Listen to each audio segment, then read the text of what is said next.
开始。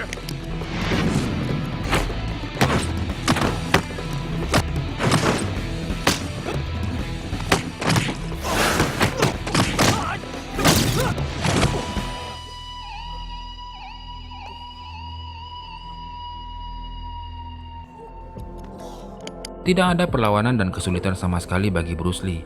Dengan sangat mudahnya ia mengalahkan seorang top level karate di kota Seattle itu hanya dalam 11 detik, atau dengan kata lain 19 detik lebih cepat dari waktu yang ditargetkannya.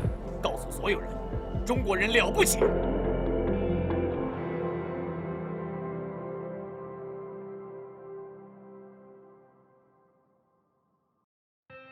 Pertandingan malam itu tampaknya sangat membuat teman-teman Kimura terguncang.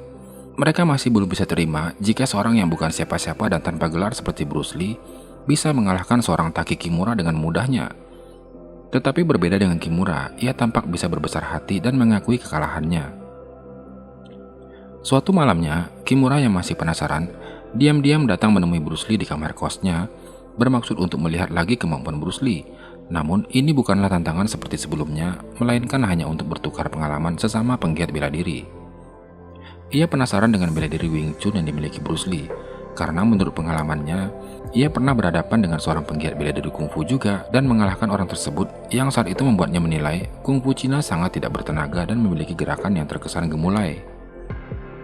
Malam itu, Bruce Lee lalu mengikuti kemauannya untuk melakukan sparring. 木村，打好架势。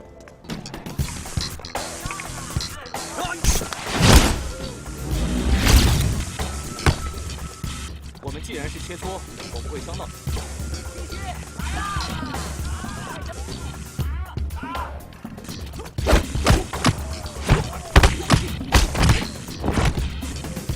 来呀！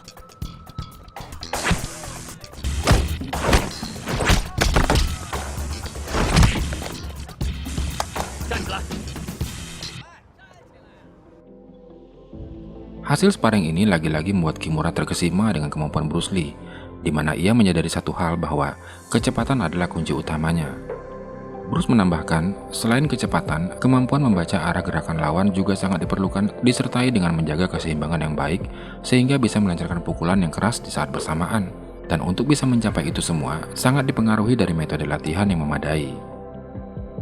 Hal ini rupanya membuat Kimura mempertanyakan keyakinannya tentang bela diri karate yang selama ini ia pelajari. Ia terpesona dengan kungfu dan lantas tanpa ragu meminta agar Bruce mau menerimanya menjadi muridnya. Amada yang mengetahui hal itu merasa sangat terpukul dan sangat tidak percaya dengan keputusan Kimura. Dan mulai saat itu, Amada sangat tidak suka dengan Kimura. Bruce Lee menolak untuk menerima Kimura menjadi muridnya. Selain karena ia adalah orang Jepang, Bruce juga merasa tidak nyaman karena usia Kimura yang jauh lebih tua darinya dan memiliki predikat sebagai seorang master karate.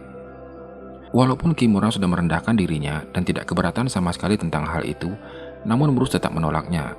Bruce mengatakan, kalau hanya untuk saling tukar pengalaman bela diri, saya masih mau. Tapi untuk menjadi guru bagi Anda, saya belum bisa. Sebuah pertaruhan yang besar bagi Kimura dalam mengambil keputusannya malam itu. Ia telah membuat malu komunitas dan harga dirinya sendiri di hadapan banyak orang yang menyaksikan. Tetapi itu semua terbayar lunas setelah beberapa tahun kemudian, yang mana menurut beberapa pengakuan dan tulisan yang ada, Kimura inilah nanti yang menjadi murid terbaik Bruce Lee, dan ia adalah salah satu dari hanya 3 orang yang disertifikasi langsung oleh Bruce untuk mengajar bela diri Jun Fan Gung Fu dan Jeet Kune Do ciptaannya, di mana 2 orang lainnya adalah Den Inosanto dan Paman Sao. Amada benar-benar sangat terpukul dan merasa sangat malu. Ia mabuk berat dan meluapkan emosinya kepada Kimura. Tetapi Kimura mengatakan, Anda tidak berhak menyalahkan saya untuk keputusan yang saya ambil, dan jika tidak suka, silakan pergi dari sini. Kimura yang masih mendapat penolakan dari Bruce malam itu tetap berusaha untuk meyakinkannya agar bisa diterima. Hampir setiap hari ia mendatangi Bruce sekedar hanya untuk meyakinkannya. Suatu waktu, Bruce mendapat masalah. Ia ditahan selama 4 hari oleh kepolisian setempat karena telah memukul seorang mantan tentara perang Amerika hingga terkapar demi membantu Arroyo, teman sekolahnya yang saat itu hampir diperkosa. Dan selama 4 hari di dalam sel, menurut film ini, Kimura juga setiap hari datang dan menunggu di luar kantor polisi itu demi untuk menunjukkan keseriusannya kepada Bruce. Setelah Bruce dibebaskan, Kimura kini berhasil membujuk Bruce untuk datang main-main ke restorannya. Di sini Kimura bicara banyak dan menceritakan tentang pengalaman pahit yang dijalaninya sewaktu kecil pada saat Perang Dunia Kedua sedang berlangsung, di mana saat peristiwa penyerangan Pearl Harbor, mereka orang Jepang yang ada di Amerika juga terkena imbas kemarahan orang-orang Amerika kala itu. Kimura yang saat itu masih remaja sangat terpengaruh mentalnya dan harus menjalani hidupnya penuh dengan pandangan sinis dari orang sekitar yang memperlakukan mereka dengan tidak baik. Hidupnya berubah setelah mengenal karate yang membuatnya mampu melupakan dirinya yang pernah tertindas, hancur dan kurang motivasi. Dan setelah melihat Bruce Lee serta pemahamannya akan filosofi di balik kungfu itu yang sangat ia hargai, ia merasa harus mendalami kungfu saat itu juga. Melihat keteguhan hati dari Kimura ini, pada hari itu, Bruce Lee lalu akhirnya mau menerimanya sebagai murid, dan sejak saat itu, Kimura menjadi salah satu teman terdekat Bruce Lee. Bruce banyak mengajari Kimura rahasia di balik kungfunya, yang sebenarnya merupakan campuran gerakan dari Wing Chun, Tinju, dan bahkan dari tarian Cha-Cha.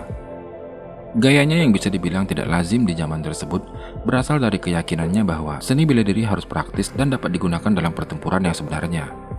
Dia banyak mengadopsi gerakan dari gaya tertentu dan menyesuaikannya dengan gayanya sendiri. Tidak ketinggalan, Kimura juga banyak mengajarinya tentang bela diri karate sampai kepada ilmu manajemen. Kimura yakin, sebagai orang yang masih merintis, Bruce Lee sangat perlu sebuah manajemen yang baik jika ingin berkembang seperti halnya perguruan karate yang sudah menjamur di Amerika kala itu. Singkat cerita, Bruce Lee kini sudah lulus SMA dan diterima kuliah di Universitas Washington. Ia mendapat pencerahan dari Profesor Ken untuk mengambil jurusan filsafat karena Bruce Lee kala itu bingung untuk memilih jurusan apa yang sesuai dengan cita-citanya. Dan berjalannya waktu, Profesor Ken sangat mengagumi pengetahuan Bruce di usianya yang masih sangat muda, tetapi memahami dengan baik ilmu filsafat yang diajarkannya. Kimura juga menunjukkan keseriusannya untuk mendalami dunia kungfu sekaligus mendukung cita-cita Bruce. Sudah sejak beberapa hari terakhir ini, ia sering berbicara dengan Jesse tentang rencananya untuk menjual restoran sekaligus dojo miliknya tersebut, di mana uang hasil penjualan ini nanti sudah ia niatkan untuk dipakai membantu Bruce menyewa sebuah tempat membuka perguruan kungfu lengkap dengan segala fasilitasnya. Restoran Kimura ini sengaja dibeli oleh orang Jepang juga, yang tidak ingin restoran tersebut ditutup begitu saja. Di sini mereka mulai memarahi Kimura lagi, karena mereka tahu maksud dan tujuannya menjual tempat itu. Mereka menghinanya dan menganggap dia sebagai orang buangan yang tidak akan pernah lagi mendapat dukungan dari sesama orang Jepang. Dan mereka juga akan segera mendatangkan seorang master karate lainnya bernama Yamamoto untuk melatih karate di sana demi memperbaiki citra mereka yang sudah dipermalukan oleh Kimura. Yamamoto sendiri merupakan seorang karateka dengan sabuk hitam tingkat 6 atau 3 tingkat lebih tinggi dari Kimura dan terkenal sangat kuat serta memiliki fisik yang prima. Tidak tanggung-tanggung, ia memiliki sebuah patung yang terbuat dari besi yang sering ia gunakan saat latihan. Kimura yang saat itu menjadi asisten Bruce Lee untuk melatih beberapa teman kuliahnya di halaman kampus, di hari itu terlihat kurang fokus yang membuat Bruce khawatir. Dari sini Kimura lalu menceritakan kekhawatirannya tentang tujuan Yamamoto ke kota Seattle tersebut. Ia seperti merasakan hawa yang tidak bagus akan segera menimpa Bruce, karena sudah jelas Yamamoto tidak akan terima dengan apa yang sudah terjadi pada komunitas karatenya di kota Seattle itu. Ia sudah paham betul siapa Yamamoto dan kemampuannya yang luar biasa. Lalu, ia juga mengusulkan agar Bruce bisa membuka tempat latihannya secara resmi sehingga mereka bisa mematok tarif kepada siswanya, tidak gratis lagi seperti yang selama ini Bruce Lee lakukan. Bruce Lee menceritakan keterbatasannya yang belum bisa membuka tempat latihan tersebut karena terkendala dengan dana yang ia miliki. Kimura sudah paham tentang hal itu, dan setelah beberapa hari ini ia dan Jesse merahasiakan tentang persiapan tempat latihan baru tadi, ia pun mengajak Bruce datang ke sana bermaksud untuk memberikan kejutan kepadanya. Tetapi apa yang terjadi? Bruce Lee menolak bantuan itu. Ia merasa tidak enak karena sudah merepotkan Kimura. Terlebih juga, Bruce sudah tahu seperti apa perjuangan Kimura dulu di awal-awal saat ia membangun bisnisnya tersebut. Tetapi setelah Kimura menjelaskan kepadanya tentang dampak negatif yang terjadi pada bisnisnya setelah ia memutuskan belajar kungfu Cina, Bruce akhirnya mau menerima bantuan itu dan ia bersumpah suatu saat nanti ia akan membalas segala kebaikan dan pengorbanan Kimura ini. Di sisi lain kehidupannya, Bruce juga menjalin hubungan asmara dengan Arroyo, seorang perempuan satu kampusnya yang berasal dari Filipina dan merupakan anak dari keluarga yang sangat mampu. Orang tua Arroyo sudah kenal dengan Bruce Lee dan siap menerima Bruce sebagai menantu mereka. Arroyo mengajak mereka untuk tinggal di Filipina setelah orang tuanya memanggilnya pulang, yang mana orang tuanya tersebut sudah mempersiapkan segala sesuatunya demi menunjang hidup mereka di sana. Tetapi Bruce Lee memutuskan hubungan mereka siang itu setelah ia menyadari bahwa rupanya Arroyo sama sekali tidak suka dengan kungfu dan tidak paham akan hasratnya yang sangat besar pada bela diri tersebut. Ia rela memperjuangkan apapun demi menjadi seorang master kungfu dan memperkenalkannya kepada dunia. Tetapi Arroyo melihat hal itu hanyalah seperti cita-cita anak kecil yang gemar berkelahi. Bruce melihat Arroyo sama saja seperti Xiaoman, teman dekatnya sekaligus partner menarinya waktu di Hong Kong, yang tidak akan pernah sepemahaman dengan dirinya. Bruce kemudian bertemu dengan Linda, seorang perempuan teman sekelasnya yang terlihat sangat antusias tentang filosofi Yin Yang di saat Bruce dapat kesempatan untuk menyampaikan materinya di dalam kelas. Linda juga bahkan mendaftarkan diri untuk ikut bergabung dalam latihan kungfu yang selama ini Bruce jalankan di kampusnya. Di sisi lain, Kimura rupanya terus saja khawatir memikirkan tentang kedatangan Yamamoto di kota Seattle itu. Ia seringkali menghubungi Amada melalui sambungan telepon, meyakinkan bahwa jika nanti Bruce harus menghadapi Yamamoto, itu tidak lain hanyalah sekedar untuk berbagi pemahaman tentang bela diri saja, tidak peduli menang atau kalah. Kimura tampak sudah paham dengan kebiasaan Bruce Lee. Menang atau kalah bukanlah tujuan utamanya, tetapi bagaimana meningkatkan dan memperbaiki celah kelemahan dari sebuah bela diri. Tetapi Amada beserta timnya yang memang sudah sangat sakit hati terkait hal memalukan sebelumnya, terlihat tidak peduli dengan apa yang disampaikan Kimura ini. Mereka sudah sangat tidak sabar ingin mempermalukan Bruce Lee di depan umum, berharap bisa dengan segera mengusirnya dari kota Seattle. Singkat cerita, kini ruangan basement yang menjadi tempat Bruce Lee mengajar perguruannya ini sudah hampir selesai segala pengurusannya. Ia dan Kimura sepakat akan mulai membukanya minggu depan. Tetapi Linda, yang kini sudah menjadi kekasih Bruce Lee, menyarankan agar mereka menunda dulu pembukaan kelas tersebut dan berpartisipasi dalam sebuah festival budaya Asia yang kebetulan tidak lama lagi akan diadakan. Linda yakin melalui acara ini mereka bisa mendapat kesempatan yang baik untuk mempromosikan perguruan tersebut, dan Bruce Lee menyetujui saran itu. Hari festival budaya pun tiba. Tampak Linda, Jessie, dan Kimura sangat sibuk membangkitkan selebaran mereka. Begitu juga dengan Paman Sao yang rupanya juga ada di sana. Ia datang untuk membuka lapak dagangan obat herbalnya.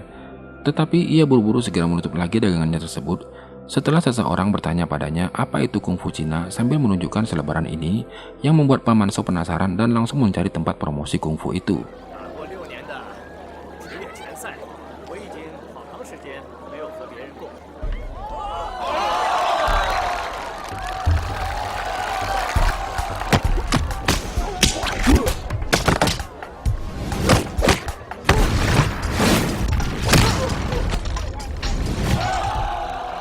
Sampai sejauh ini, promosi yang disampaikan Bruce Lee tampak berjalan dengan baik.